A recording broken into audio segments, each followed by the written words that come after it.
Alrighty, so hi, camera's rolling, and we're going to go through this game that I just played. This was an unfortunate loss. I feel like I analyzed a little bit of the position within the engine, and then I realized that I was doing something against the spirit of what I set out to do myself. So I only analyzed one specific moment in the game where I genuinely believed I had a tactic that I didn't spot, and I was right. I missed one tactic. We're gonna get there. But this is gonna be my engineless analysis of my own games. I'm playing to get to conversely FIDE 1500, so that's 1800 in Lichess Rapid. And yeah, so the game started with me playing c4, and my opponent responded with the reverse Sicilian.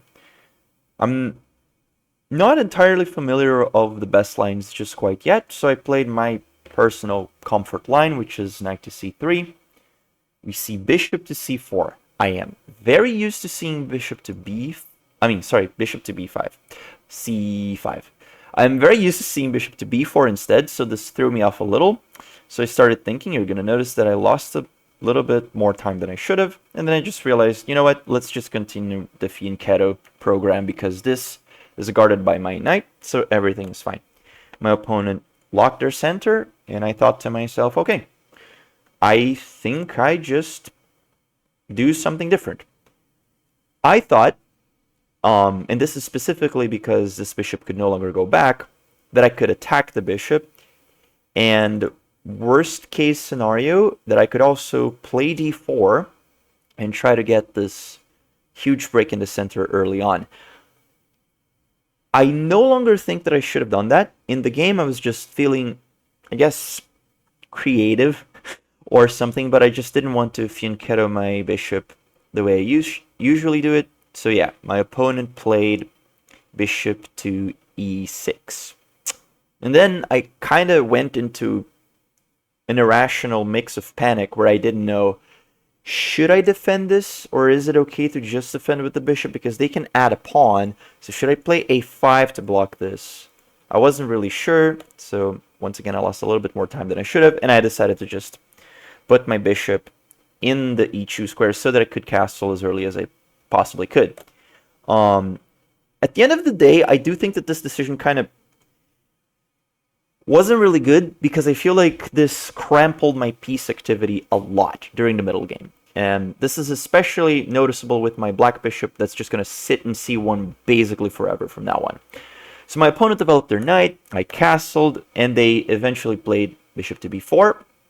And in this position, I thought to myself, okay, do I want to deal with this bishop, or can I just move my knight? Because usually the problem with this bishop move is that you're locked out of moving the d2 pawn, and in this context I felt like there was no real issue because my queen could just guard it, so that was fine. I moved my knight, and the plan that I had here initially was that I could play for knight to g5 and then take the bishop in e6 and everything was going to be fine. At the end of the day, I do still think that this was the best course of action for this position because this would force a trade where my opponent would double their pawns. But as you're going to see, my opponent pushed a pawn. I still moved my knight. My opponent took my pawn. I took their pawn. And then I miserably realized that kind of the idea behind that was falling apart a little. Because after bishop takes on c4, I am met with this move. And now I undouble my opponent's pawns, even though I'm taking a pawn on the way back. I felt like this wasn't super happy because I seriously just wanted to force them to have a complicated center advance for their pawns, but I couldn't do it. So that's not great. Okay, I had to make a cut in the video due to things. Okay, so as I was saying, I thought about doubling my opponent's pawns, and then I had to uneventfully take back with the bishop, and then that just meant that I no longer had a locked center due to a double pawn structure. What I realized in this particular position was that my opponent bringing their queen out was a little scary if they had mobilized more pieces in the king side. But because they didn't, I felt, I think I am safe enough to just guard my bishop and not pull it back, because I kind of wanted to keep a piece here just to block my opponent from castling. So I defended my bishop with my queen. The next move in the game surprised me a lot. First, because I thought it was a bad move at first glance. I thought this was terrible. But as I started to think a little bit deeper into this, I realized that actually I had kind of just locked my bishop. And this realization came to me like a hammer, because suddenly a lot of what I hoped to accomplish by having a bishop deep into my opponent's territory was no longer possible, because I could bring my bishop back here, but my opponent had already lost rights to castling. So I would just have a bishop in a terrible diagonal. I could also bring it back here, which were the two safe spots in this diagonal. The other spot would be taken by the queen. But the problem was that from here, I felt like I would have to move my knight to get back and retrace into the game. So I felt like keeping my bishop in the more active area of the board was more important. I also felt like there were certain possibilities of play where I could have gone for queen takes bishop, and then if my opponent took, then I could just maybe try to mount something like, I don't know, an attack using my knight somehow, but the spawn was here, so I then started realizing I didn't really like the idea of queen takes. Also, this knight was super annoying to deal with because it could just go here now. There were very many things after this king move where I no longer knew how to proceed with the position. So what I did was that I spotted this one idea, which is bishop to d5, and then takes on b7. And I fully realized as well that that would come with knight takes, probably. But if nothing was done, then totally. I could have just picked this up, and I would probably even have a tempo due to the rook movement. And I wasn't happy, obviously. I wasn't happy with this. But I think neither was my opponent. The problem here was that if you're looking at the clocks, I had 6 minutes and 15 seconds. I ended up wasting over 1 minute and I think 40, 1 minute and 50 almost seconds. So basically almost 2 minutes. And my opponent just did exactly what I thought they would do. And then I realized, yeah, this was a very useless attempt at calculating complications, because at the end of the day, I should have just played d4. I feel like in this position, I couldn't yet, but maybe like here, yeah, in this position, I think that I could have just played d4 instead.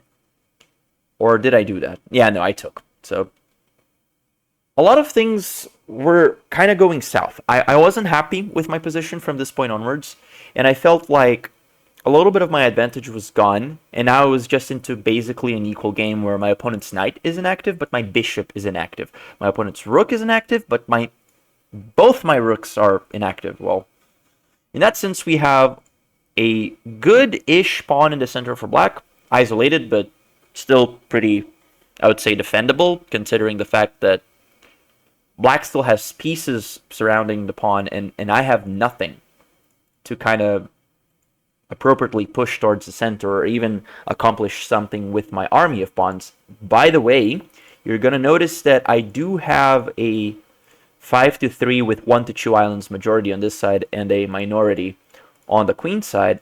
But the problem is that I have this issue in my play, which I'm starting to notice, that I sack a lot of pawns for trying out tactics without fully calculating them. So I don't know if I could have done a better job in this position if I analyzed it a little tiny bit slower. Anyway, what followed was the queen takes happened, and my opponent did this, which quite frankly, I didn't expect. In fact, when I said that I had this idea to take the pawn, after knight takes, you'll notice I played this immediately because I thought that I had queen takes here with a double attack. And then I think rook here's almost forced or something. I don't think you can defend any other way. Actually, let's try to defend that, right? So assuming you do not play c6, which is what my opponent did, I thought that after here, there was nothing really doable. You could defend early, but then I had something, right? What was my idea? Yeah, I think my idea then was like queen takes, get a pawn, trade the queens off, and then just win by pawn majority. This was something that came up to me. But I was afraid that if I did queen takes, because my queen was my only active piece, I didn't really know if I would have the speed to properly maneuver my rooks, considering that my bishop was still locked inside my pawn chain. I also considered moving my bishop here and trying to go for something where I could push my rook, defend the square, and after both of these pawns are pushed, sneak my bishop behind them for this attack. But alas, my opponent played correctly, which was the defensive resource that I missed, which was c6. And c6 here bothers me a lot. c6 here makes me waste yet another minute. And from this point onwards in the game, I realized I am actually half of my opponent's time. 6 to 3 minutes. So I started realizing that I have to play faster. I have to play a lot faster. My opponent played this move, and this actually gave me a little bit of hope, because as I said before, d4 was a move that I was keeping in check for when should I play it? When should I break out of this situation? And this was it. In this moment, I realized that I have a very good move in the shape of d4. Because if nothing is done after d4, I just take the pawn. And if bishop takes, I have knight takes. And after queen takes, I end up this exchange up a queen, which is a massive positive for this situation. However, after d4, my opponent once again brought their queen forward. But this time, I wasn't scared. And this time, I knew that at the end of the exchange, even though I couldn't properly just get myself fully up a queen, that I had a resource, which was after pawn takes, bishop takes. I thought incorrectly that I could have done knight here, force the king away somehow from here, and take. But immediately as I moved my knight, I realized that that would hang my queen. And this was the one move that I analyzed with the engine right before this analysis. The idea for the engine is to do this. I initially thought it was quite ludicrous because how would you get that time? But then it hit me. Whatever you do, for example, in this variation, whatever you do as black, there is nothing you can do to blockade the vision between the bishop on c3 and the bishop on e5. So even if you were to play something completely crazy, like rook d4, and then I play c3, bishop c3, right? Rook d4, in order to block this, actually walks into knight takes. And then we're still in the same situation where you can't quite take because of the pin. So I unfortunately didn't realize how strong it was to just keep this pin in play. So I failed to spot this idea with the bishop move. This was going to be a brilliancy if I actually found it, I think, for myself. Not like the engine would probably give it to me. I don't really care. But I think that if I had more time in my clock, I maybe could have spotted this. But because I was playing noticeably down on a lot of time, and in a game where I initially felt like I had an advantage that now kind of vanished. I did have a pawn advantage of having fortitude here. Whoops. Fortitude here. But it was still down in a minority on this side. And I felt like my opponent's king was a lot more active. So even though I had more pawns, I felt like I wouldn't be fast enough to just charge them. So a little bit of what I thought was, okay, I need to deal with the situation in the fastest way that I can. So I move my knight. And once I move my knight, I notice that there's no longer a pin. And now I'm back to square one, which is I have to play a game where I'm not particularly better than my opponent. Like, I would still have to think through things. And then I did another mistake, which is I pushed my pawn, and I thought, now, and only because I took the queen's position away from the semi-center, like the 4x4 center of the board, I felt like now pushing a pawn was fine because my opponent wouldn't have time to react to everything that I threw. In this position, I genuinely wish that I had noticed that I could take, because after queen takes, everything is fine.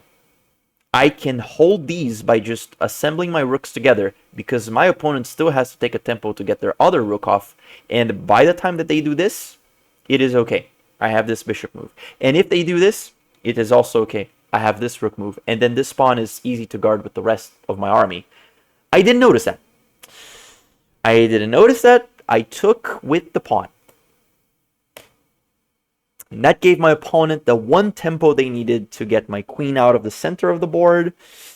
And from here on, I was a little bit shaky. I didn't know what to play, so I tried to play very defensively, very prophylactically. And everything that my opponent did, I kind of thought, how can I achieve something a little bit better?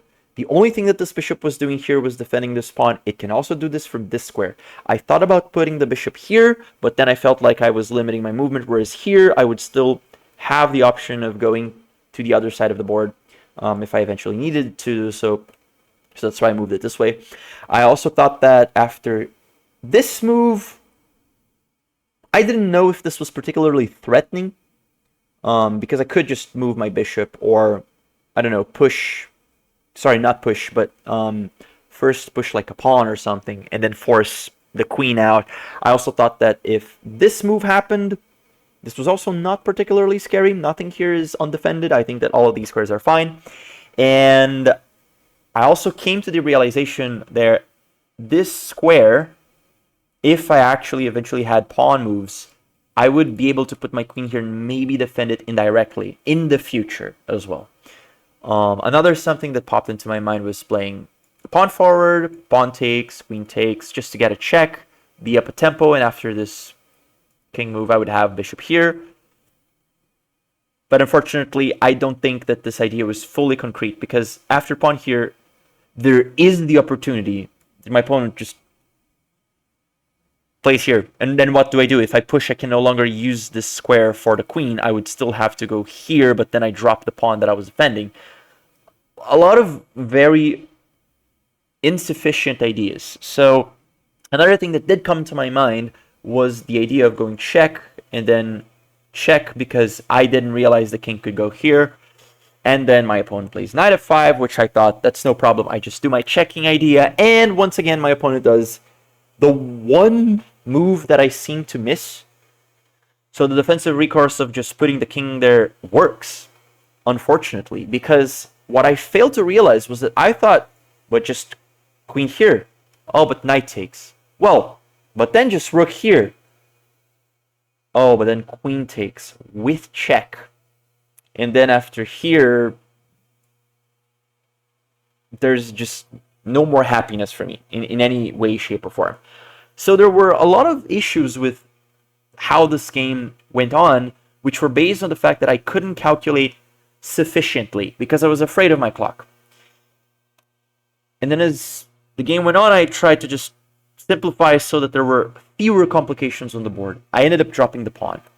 I ended up having myself forced to just check, realizing, damn it, I shouldn't have done that because There's nothing I can do in this situation, you know. And in here, I missed another kind of cool tactic, which was if I played rook here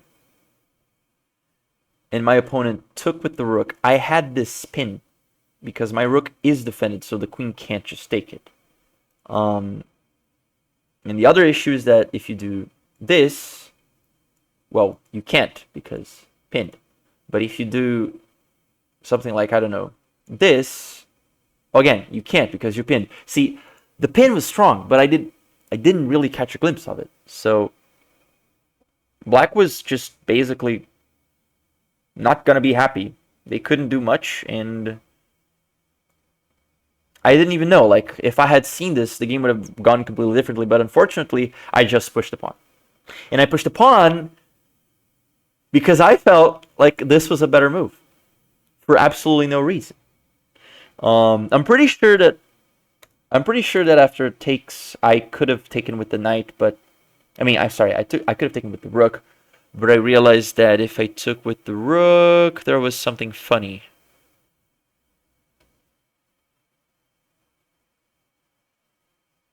If I took with the rook, there was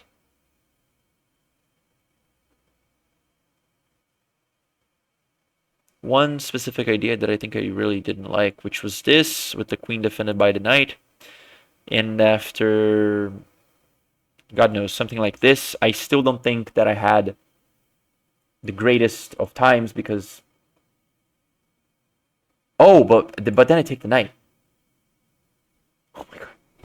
So yeah, the endgame was me struggling with basically under a minute in my clock, and not being able to calculate the things that I wanted to. So I ended up playing pretty poorly, just neutral, very vague ideas that didn't really accomplish much. I completely missed. In this position, I took with the bishop expecting pawn takes to put a pin on the queen. I didn't even realize that this came with check, because I thought that if the queen just took, this was fine, because worst case scenario, I was blocking all of these squares. King could go here or here. And for both of those, I felt like I could have done something like queen here and then x-ray, or like I had ideas, but then I didn't realize this was a check. Completely missed it. And in this position, I just thought, I think that if I take the queens off, at the very least, I can probably use this pawn after this push to try and make something funny. But I missed the following idea, which is I could have just done rook to e6 instead. And after this, I have no idea what to do. But it looks better than just trading off the queens. Oh no, actually just saying it's backward mate. What am I saying? Okay, so I'm glad I missed that one. But many ideas were just insufficient in this position. I just wish I had more time, or I wish I calculated faster. This was basically just... Yeah, I don't even know what to say. Like, this was just a pretty terrible situation. I feel like there are so many great tactics that I hopefully would have spotted if I wasn't completely low on time. Even here, I was under 2 seconds, so I had to pre-move something for this. Well, I had to pre-move something for here, so I just pre-move this. When I saw this move, I was like, oh, what can I do which won't run into problems? So I move my king, and this would have been fine, but I realized, oh god, I'm hanging my rook, and I just panicked. And I ran out of time. I felt like for the longest part of this game, my position was not particularly superior. But then after here, I think that I had good odds. And then I panicked with the king move, and then I panicked with c6, and then I panicked a little bit with the other king move when I really shouldn't have. But especially, I think that the problem was not noticing how much time I had to maneuver because of the spin.